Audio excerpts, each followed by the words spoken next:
కూటమి ప్రభుత్వంలో పల్లెసీమలు ప్రగతి బాట పట్టాయి. పారిశుద్ధ్యం, మౌలిక వస్తుల కల్పన, జల సంరక్షణ వంటి అంశాల్లో జాతీయ స్థాయిలో రాష్ట్రానికి 5 అవార్డులు దక్కాయి. నీటి సంరక్షణలో దేశంలోనే ఏపీ ప్రథమ స్థానంలో నిలిచింది. వైసీపీ హయాంలో దేశంలో 24వ స్థానంలో ఉన్న పంచాయతీరాజ్ శాఖ ఉప ముఖ్యమంత్రి పవన్ కళ్యాణ్ సారథ్యంలో అగ్రస్థానానికి చేరుకుంది.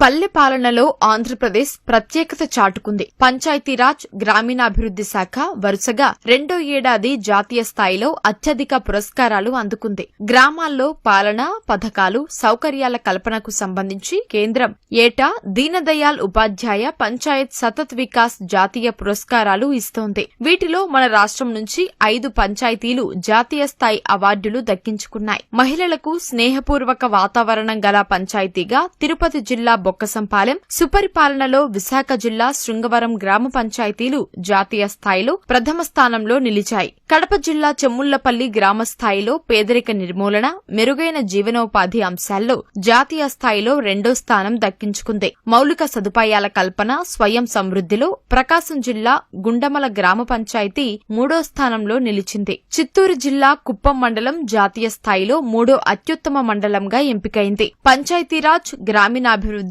నీటి సరఫరా ఉద్యోగులు, అధికారులు, ప్రజాప్రతినిధుల పనితీరు పెంపొందించే శిక్షణకు సంబంధించిన రాష్ట్రీయ